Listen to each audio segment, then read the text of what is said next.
Hello enemy watchers, welcome to my YouTube channel. तो आज हम एक्सप्लेन करेंगे एक पॉपुलर एनिमी को जिसका नाम है विच हैट एट लेयर। इस एनिमी के फर्स्ट सीजन में 7 एपिसोड है और हम आज इस एनिमी के फर्स्ट सीजन का सेकंड एपिसोड एक्सप्लेन करेंगे। जैसा कि इस सीरीज में दिखाया गया था लास्ट एपिसोड में कि कैफ्रे कोको को अपने साथ जादूगर बनाने के लिए ले जाता है, और आगे देखने के लिए आज हम इस सीजन का सेकंड एपिसोड देखेंगे। सीन की शुरुआत में कोको और कैफ्रे को एक बग्गी के अंदर सोता दिखाया गया है। तेज हवा की वजह से कोको की आंख खुल गई और कैफ्रे ने कोको को बोला, जाग गई कोको?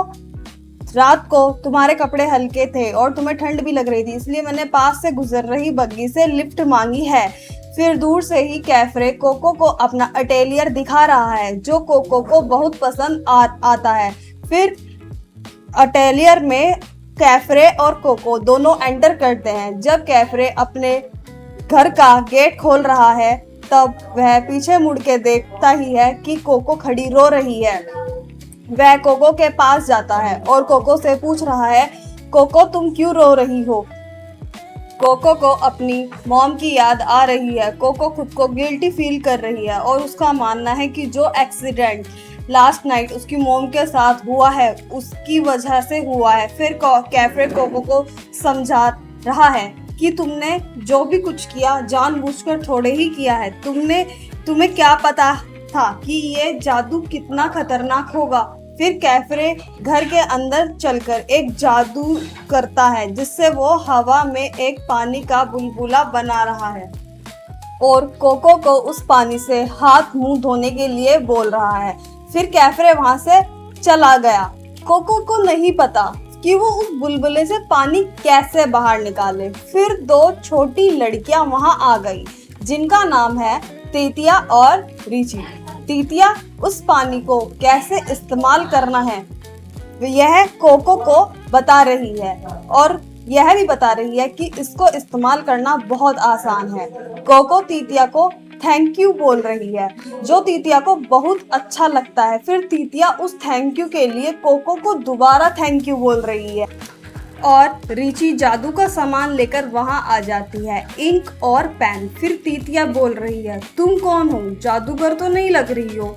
फिर कोको बोल रही है, मैं यहाँ जादू सीखने आई हूँ। वो दोनों समझ गई, अच्छा तो तुम वही हो जिसके बारे में अफवाहें फैल रही हैं, जिसने बीती रात को वर्जित जादू करा और कुछ भले लोगों को मुसीबत में डाल दिया।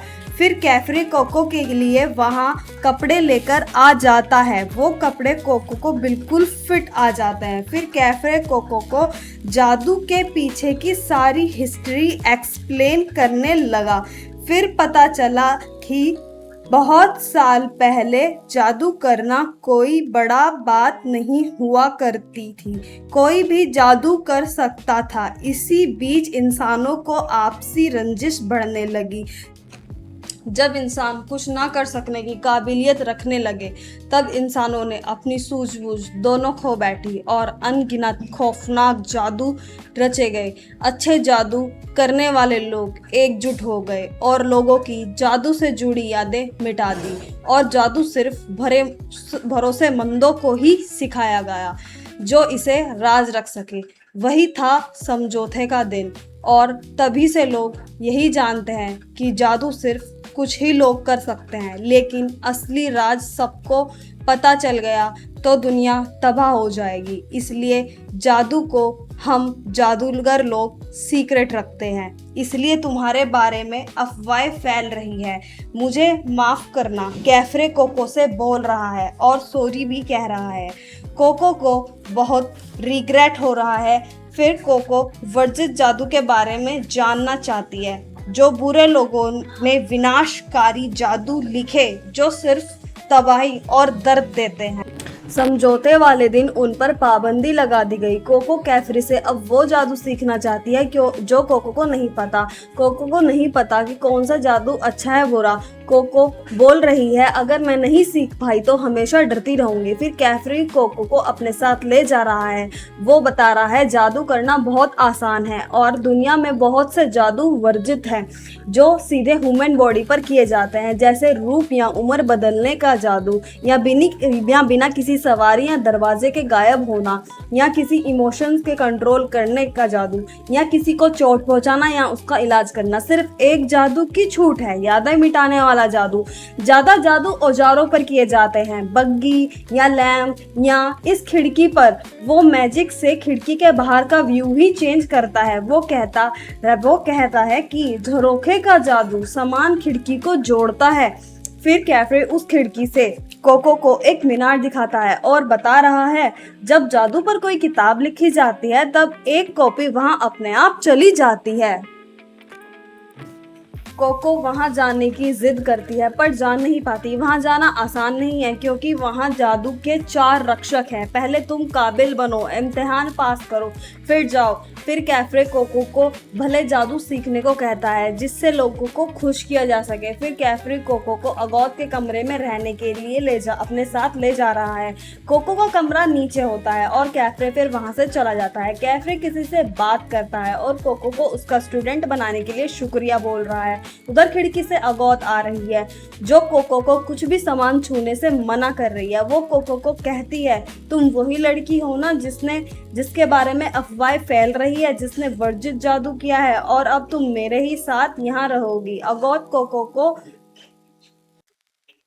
कोको को बोल रही है तुम्हारी माँ के बारे में सुनकर दुख हुआ, अब वो कभी इंसान नहीं बन पाएगी सिर्फ तुम्हारी वजह से। कोको बोल रही है नहीं, मैं अपनी माँ को बचा लूंगी जादूगरनी बनकर। अगौत अपनी उंगलियां दिखाती है जो प्रैक्टिस कर कर नीली हो रही है। वो कोको को आम लड़की कहकर घर जाने को बोलती है वरना मेरे इम्तिहान में पास होकर दिखाओ। अगौत कहती है मैंने कई इम्तिहान पास किए हैं फिर मैं यहाँ तक पहुंची हूँ, तुम क्या ऐसे ही जादूगरनी बन जाओगी। फिर रूम में तीतिया और रीची अगौत और कोको को खाने के लिए बुलाने आ जाती हैं। कोको के पेट से अजीब सी आवाज आ रही है। फिर सब लोग कोको को लेकर खाना खाने बैठते हैं। सब मिलकर कोको को खाने से पहले विश करने के लिए बोल रहे हैं और तीतिया कैफरी से दावत मांग रही है। तीतिया बोल रही है आज की दावत का क्या हुआ सर। कैफरी बोल रहा है आज जल्दबाजी में मैं दावत नहीं कर पाया पर फिर कभी दे दूंगा। फिर कोको खाना टेस्ट करती है। कोको खाना टेस्ट करके शॉक हो जाती है।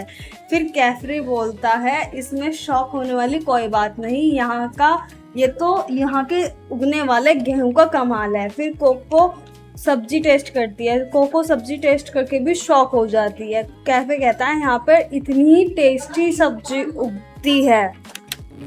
फिर कोको सोने के लिए चली जाती है। कोको इम्तिहान के लिए किताब पढ़ती है। कैफरे कह रहा है किताब से पढ़कर कोई जादू नहीं होता, ना ही कोई जादूगर बनता।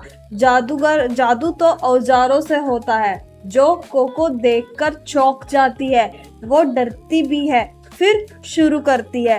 वो किताब को खोलती है। कैफरी कह रहा है किताब खोलने के बाद कोको बेहोश हो जाती है। कैफरी बोल रहा है कोई बात नहीं कोको, कर पढ़ लेंगे। फिर कैफरी कोको से पूछता है क्या समझ में आया कोको। कोको समझाती है बीच में सिगल होता है, आसपास तीर होते हैं, तीर के बाहर का हिस्सा रिंग जो उन्हें बांधता है। सिगल के हिसाब से जादू होता है जैसे आग, पानी, हवा, रोशनी। तीर तय करता है जादू कैसे काम करेगा, किस दिशा में जाएगा, और पैमाना रिंग पक्का लास्ट में होता है और जादू काम करता है। कोको को सब याद करने में दिमाग घूम जाता है। कैफरी उसकी तारीफ कर रहा है। वो अब जादू कर रही है पर दिखा नहीं रही। कैफरी फिर भी देख लेता है। वो कोको बोल रही है सारी लाइनें टेढ़ी है। कैफरी कह रहा है तुम सीख ही तो रही हो। शुरुआत में घोड़े का बच्चा भी लड़खड़ाता है, ऐसे ही नई कदम पकड़ने पर हाथ लड़खड़ाते हैं कोको। फिर लकीरों को जोड़कर देखते हैं कि तुम्हारा जादू कैसे काम करता है। फिर उस जादू से तेज पानी आकर अगौत को लगता है। कैफ्रे और कोको डर जाते हैं। अगौत का पेपर भी भीग जाता है। दोनों माफी मांग रहे हैं। अगौत बोल रही है, कोई बात नहीं कैफ्रे सर।